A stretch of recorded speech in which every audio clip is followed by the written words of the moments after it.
बिस्मिल्लाहिर्रहमानिर्रहीम, अस्सलाम वालेकुम। मैं हूं ईसा नकवी। आज 24 अगस्त है और इस वक्त अफ़गानिस्तान पर खाना जंगी के साए मंडलाना शुरू हो चुके हैं। गुज़िश्ता वीडियो में मैं तफसील के साथ बयान कर चुका हूं कि अब इस वक्त जब हम बात करें तो तालिबान का कंट्रोल तकरीबन तमाम अफ़गानिस्तान पर है। 34 में से 33 सूबों का कंट्रोल वो हासिल कर चुके हैं, लेकिन जो पंशेर है, एक सूबा जो कि काबुल से 150 किलोमीटर शुमाल की जानिब वाक़ है, उसका कंट्रोल हासिल करने में तालिबान नाकाम है अभी तक। और यही वजह है कि उसको एक सेफ़ हेवन तस्वुर करते हुए तमाम एंटी तालिबान फोर्सेस वहाँ पर इकट्ठा होना शुरू हो चुकी हैं। तालिबान ने इसका मुहासरा कर लिया है, ईंधन और ख़ुराक की सप्लाई बंद कर दी गई है। 3 जानिब से जो है इसका मुहासरा किया गया। इस वीडियो में मैं आपके सामने रखूँगा कि हालात किस जानिब जाते हुए दिखाई दे रहे हैं, क्योंकि 2 मेन लोग हैं जो कि पंशेर में इस वक्त मौजूद हैं, लीड कर रहे हैं। एक हैं अहमद मसूद, जो कि अहमद शाह मसूद जो लीडर थे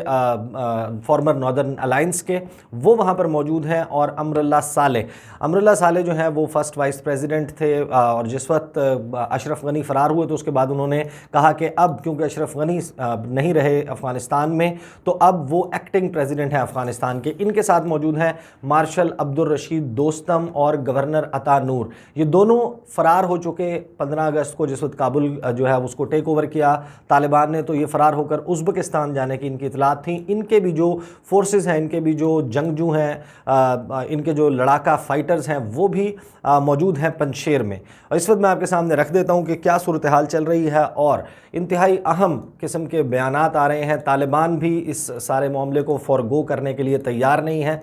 और इतलात कुछ ऐसी आने लगी 23 अगस्त को कि जैसे एक सरेंडर जो है वो नेगोशिएट किया जा रहा है कि ये फोर्सेस जो हैं वो सरेंडर कर देंगी, जबकि उसके जवाब में किस किस्म की गुफ्तगू की गई अमरुल्लाह साले की तरफ से, अहमद मसूद जो है उनके तर्जुमान की जानिब से जो कुछ कहा गया। और फिर अहमद मसूद का एक आर्टिकल वो मैं कोट करूँगा इस वीडियो में, जिसमें उन्होंने ये कहा कि we knew this day might come, कि ये हमें अंदाज़ा था कि ये दिन आएगा और इस दिन के लिए हमने वादी पंशेर में जितना गोला बारूद इकट्ठा किया हुआ है वो इस रेजिस्टेंस के लिए, इस मज़ाहमत के लिए काफ़ी है। पंशेर को और इस इलाके की अहमियत को समझने के लिए एक चीज़ अपने जहन में ज़रूर रखिएगा कि तालिबान जो है उनके लिए इसका कंट्रोल हासिल करना इस वजह से बहुत ज़रूरी है कि अगर मज़ाहमत का आगाज़ एक मरतबा यहाँ से हो गया तो फिर उसका दायरा पूरे अफ़गानिस्तान पर फैल सकता है। तालिबान की जो फोर्सेस हैं पूरे अफ़गानिस्तान में, उनकी तादाद 75,000 से 1 लाख के दरमियान है। और उनके लिए तकरीबन 6.5 लाख मुरब्बा किलोमीटर के अफ़गानिस्तान की सिक्योरिटी को यकीनी बनाना इतनी कलील फ़ोर्स के साथ वो मुमकिन नहीं है। और तकरीबन 3 करोड़ 80 लाख की आबादी, उसको मैनेज करना इतनी कम फ़ोर्स के साथ बहुत मुश्किल है। कितने लोगों को वो रिक्रूट कर सकते हैं और फिर किस तरीके से मामला चला सकते हैं। और दूसरा मामला कि अगर कोई खाना जंगी का आगाज़ हो जाता है, कत्ल व गारत होती है, खून बहता है, खून रेजी होती है, तो फिर उनको एक इंटरनेशनली लेजिटिमेसी का इशू आएगा, उनको रिकग्नाइज़ नहीं किया जाएगा, उनके ख़िलाफ़ मुख्तलिफ ममालिक खड़े हो जाएंगे। और फिर असल मसला यह है कि काबुल पर कब्ज़ा तो कर लिया, लेकिन अब काबुल पर कब्ज़ा कायम भी रख सकते हैं कि नहीं, उसके लिए उनको रिसोर्सेज चाहिए, फ़ंड्स चाहिए। मुख्तलिफ ममालिक अगर उनको तस्लीम करेंगे, उनके साथ तिजारत करेंगे, वहाँ पर जो इंफ्रास्ट्रक्चर के प्रोजेक्ट्स हैं उसमें सरमायाकारी करेंगे, पैसा आएगा तो फिर अफ़गानिस्तान चलेगा। ये सबसे बड़ा इशू है इस वक्त तालिबान के सामने कि अगर वो कोई ऐसी हुकूमत बना लेते हैं कि जिसमें ये तमाम धड़े शामिल नहीं हैं, तो फिर उनके लिए ये मुमकिन नहीं होगा कि वो हुकूमत चला सकें, रिसोर्सेज को मैनेज कर सकें। ऑलरेडी इतलात ये हैं कि उनकी रसाई, जो तालिबान है उनकी रसाई, उसको बंद कर दिया गया है। जो IMF में के पास फ़ंड्स मौजूद हैं अफ़गानिस्तान के, और जो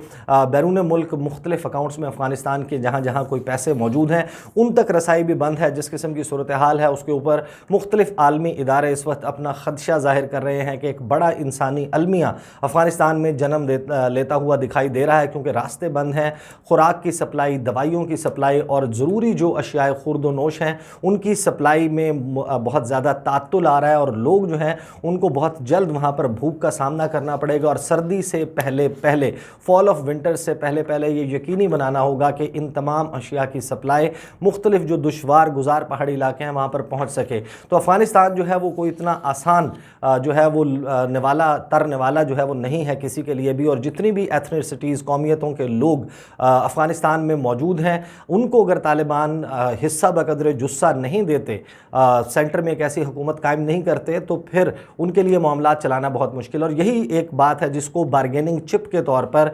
पंजशेर में मौजूद लोग इस्तेमाल कर रहे हैं। इस वक्त मैं आपको बता देता हूं कि पहले मैं तज़किरा कर चुका हूं कि यह दावा सामने आया था कि जो है वो कि नेगोशिएशन हो रही है, इस वक्त मुज़ाकरात हो रहे हैं सरेंडर के जो पंजशेर का होल्ड है, जो जिसके ऊपर कब्ज़ा कायम है इस वक्त, जो नेशनल रेजिस्टेंस फ्रंट है उसका और इन लीडर्स का, ये नेगोशिएट कर रहे हैं कि इनके टर्म्स ऑफ सरेंडर क्या होगा, किस बुनियाद पर ये और किस शराइत के ऊपर जो है ये हथियार डालेंगे तालिबान के सामने। लेकिन उसके हवाले से उसको रिजेक्ट कर दिया गया है अहमद मसूद के तर्जुमान की तरफ से कि ऐसा कुछ नहीं हो रहा, हम लड़ने के लिए मरने के लिए तैयार हैं। अमरुल्लाह सालेह ने अब से थोड़ी देर पहले ट्वीट की है जिसमें उन्होंने कहा कि तालिबान जो हैं उन्होंने खाने पीने की अशिया और फ्यूल की सप्लाई जो है वो बंद कर दी है अंदराब वैली में। अंदराब वैली जो एरिया बनता है पंजशेर के साथ, वहाँ से जो रास्ता आता है उधर से सप्लाई लाइन काट दी गई है।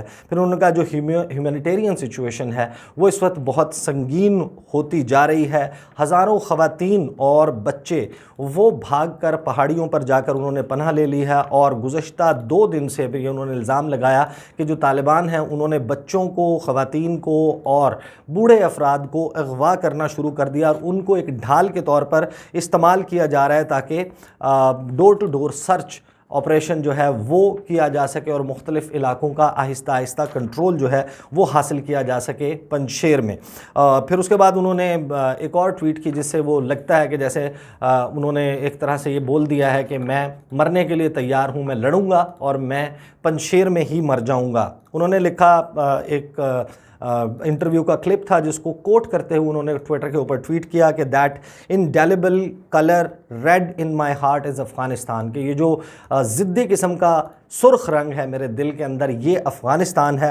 Only God will one day evacuate my soul from here but still my remains will reunite with the soil, कि सिर्फ खुदा ही है जो एक दिन मेरी रूह को यहाँ से आज़ाद करेगा और फिर इसके बावजूद कि मेरी रूह यहाँ से परवाज़ कर जाएगी, मेरे जो बाकियात हैं, मेरे जो जिस्म के हिस्से हैं वो दोबारा से एक मरतबा फिर अफ़गान सरज़मीन के से जा मिलेंगे।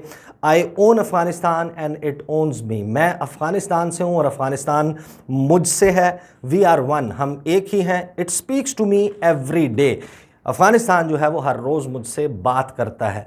ये तो बात की अमरुल्लाह सालेह ने अब से थोड़ी देर पहले। कुछ मैं आपको बता देता हूँ कि जो अहमद मसूद हैं उनके तर्जुमान, उन्होंने 2 से 3 चीज़ें जो हैं वो ट्वीट की, बहुत इंपॉर्टेंट है। उन्होंने कहा कि एक मरतबा फिर जो आलमी मीडिया है वो डिसइंफॉर्मेशन फैला रहा है और तालिबान का प्रोपेगेंडा शाया किया जा रहा है आलमी मीडिया में। कोई भी पंजशेर में सरेंडर करने नहीं जा रहा, हम अमन के हक़ में ज़रूर हैं, लेकिन अमन का मतलब ये नहीं है कि आप दुश्मन के सामने हथियार डाल दें।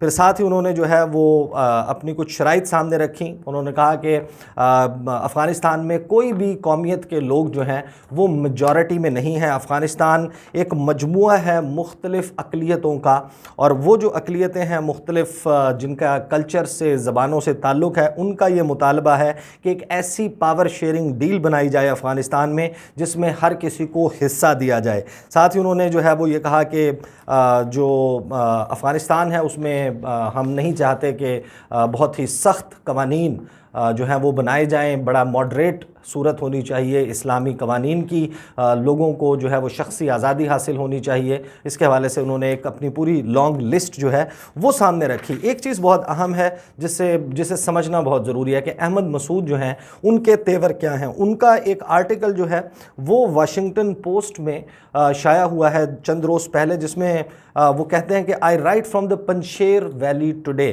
कि मैं पंजशेर वैली में बैठा हुआ इस आर्टिकल को लिख रहा हूँ, ready to follow in my father's footsteps, कि मैं अपने बाप के नक्शे कदम पर, अहमद शाह मसूद के नक्शे कदम पर चलूँगा, with mujahideen fighters who are prepared to once again take on the Taliban, उन तमाम मुजाहिदीन के साथ मिलकर जो एक मरतबा फिर तैयार हैं कि वो तालिबान के ख़िलाफ़ लड़ाई लड़ें। फिर उसके बाद वो कहते हैं कि we have stores of ammunition and arms that we have patiently collected since my father's time because we knew that this day might come, कि हमारे पास इस वक्त असलहे का, बारूद का एक बहुत बड़ा ज़ख़ीरा पंजशेर में मौजूद है, जिसको हमने उन्होंने कहा कि मैंने अपने वालिद के दौर में जिसको हम लोगों ने इकट्ठा करना शुरू कर दिया था, क्योंकि हमें शुरू से अंदाज़ा था कि एक ऐसा दिन आएगा कि हमें पंजशेर के लिए दोबारा लड़ाई लड़ना पड़ेगी। बहुत अहम है। साथ में उन्होंने जो है अहमद मसूद जो है उन्होंने ये भी कह दिया कि हम एक नेगोशिएटेड सेटलमेंट के लिए भी तैयार हैं। पंजशेर जो है, अगर आप उसको मैं गुज़श्ता वीडियो में बड़ी हद तक एक्सप्लेन कर चुका हूँ, लेकिन ये एक तंग वादी है। इसके इर्द गिर्द जो है वो हिंदू कुश के बड़े बड़े पहाड़ मौजूद हैं और माउंटेन टॉप्स क्योंकि पंजशेर के रहने वाले लोगों के पास मौजूद है। और आने का यानी कि जो दाखिली रास्ता है और ख़ारजी रास्ता है, एक ही रास्ता है इसमें दाखिल होने का और एक रास्ता है इससे बाहर जाने का। सोवियत जो फोर्सेस हैं उन्होंने भी जब यहाँ पर कब्ज़े की और मुख्तलिफ अदवार में जब यहाँ पर कब्ज़े की कोशिश होती रही, तो अहमद शाह मसूद के हवाले से ये बात मशहूर है कि वो उनकी स्ट्रेटजी ये होती थी कि आप जो आने वाला रास्ता है जो या फिर एग्ज़िट जो इसका बनता है वहाँ से अगर कोई आ रहा है तो फोर्सेस को आप अंदर आने दें, और जिस वक्त बड़ी तादाद में ये लोग अंदर आ जाएं तो फिर उनको पहाड़ी की चोटियों से इनको टारगेट किया जाए, इनका जो वापसी का रास्ता है उसको बंद कर दिया जाए। और इसी वजह से पंजशेर के ऊपर इससे पहले जो है वो कब्ज़ा करने में नाकाम रहे थे। अब इसी हवाले से जो इस इलाके के इर्द गिर्द 3 अज़ला बनते हैं, उनके हवाले से ये बात आ रही थी कि 23 अगस्त को इसके इन डिस्ट्रिक्ट में लड़ाई हुई। इसके हवाले से मुतअद्दिद अनकन्फर्म्ड रिपोर्ट्स हैं कि कई बड़ी तादाद में जो है यहाँ पर तालिबान जो फोर्सेस मौजूद थी उनको मार दिया गया, बहुत सारे जो है उनको कैप्चर कर लिया गया, कैदी बना लिया गया, ताकि बाद में उनके ज़रिए को नेगोशिएशन की जा सके। और फिर 23 अगस्त को ही ये वाक़या हुआ कि तालिबान ने इसको रिकैप्चर करना शुरू किया, इन 3 अज़ला को, और इसमें दोबारा से लड़ाई हुई, बहुत सारे लोगों को यहाँ पर फिर मार दिया गया, लेकिन एग्जैक्ट नंबर सामने नहीं है। इसके हवाले से जो ज़बीउल्लाह मुजाहिद हैं तालिबान के तर्जुमान, उन्होंने ट्वीट किया है कि जो बानो, पुले हिसार और देसला डिस्ट्रिक्ट्स हैं बलगान के, उनको मुकम्मल तौर पर दुश्मन से खाली करा लिया गया है। जो मुजाहिदीन हैं उन्होंने तखार और अंदराब के इर्द गिर्द जो है वो पंजशेर का मुहासरा कर लिया है। सलांगा हाईवे जो दरमियान से गुज़रता है उसको अगरचे खुला रखा गया है, लेकिन जो हमारा दुश्मन है तालिबान कह रहे हैं उसको हमने इस वक्त मुकम्मल तौर पर महसूर कर लिया है। और ये सब कुछ कहते हुए फिर उन्होंने कहा कि इस्लामिक एमिरेट जो है अफ़गानिस्तान की, वो कोशिश कर रही है कि इस सारे मामले को पुरअमन तरीके से सुलझा लिया जाए। गुज़श्ता वीडियो में मैं उसकी इलाके की तस्वीर जो है वो भी पोस्ट कर चुका हूँ, दिखाई है मैंने, उसमें नक्शा दिखाया है ये किस जगह पर मौजूद है, इसकी अहमियत क्या है और ये क्यों ज़रूरी है कि मज़ाहमत जो है उसका दायरा ना फैले अफ़गानिस्तान में, क्योंकि एक मरतबा ये सिलसिला शुरू हो गया और जो तेवर अमरुल्लाह सालेक और अहमद मसूद के नज़र आ रहे हैं उससे लगता है कि वो इतनी आसानी से सरेंडर नहीं करेंगे। और साइड बाय साइड जो इवैक्यूएशन चल रही है फॉरेन नेशनल्स की, वंस दैट इज़ कम्प्लीटेड और यहाँ से मुख्तलिफ ममालिक अपने शहरियों को काबुल से या दीगर जो सरहदें हैं वहाँ से बाहर ले जाने में कामयाब हो जाते हैं, तो फिर जो एक कह सकते हैं कि पॉइंट ऑफ स्ट्रेंथ तालिबान के पास मौजूद है वो ख़त्म हो जाएगा। इन लोगों के अफ़गानिस्तान से चले जाने के बाद बैरूनी क़ुव्वतें अफ़गानिस्तान में किसी को भी सपोर्ट कर सकती हैं, क्योंकि उनके लिए फिर ये ख़तरा मौजूद नहीं होगा कि तालिबान उनके शहरियों को मार सकते हैं या फिर उनके शहरियों को जो है वो अगवा किया जा सकता है, उनको जो है वो रख के उनको कैप्चर करके उनके ज़रिए मुतालबात मनवाने की कोशिश की जा सकती है। तो ये सूरत हाल चल रही है। अगले चंद घंटे बहुत अहम हैं, क्योंकि ख़ास तौर पर अगर वहाँ पर ख़ुराक की और ईंधन की सप्लाई बंद हो जाती है तो फिर यकीनन लड़ाई जो है वो होगी।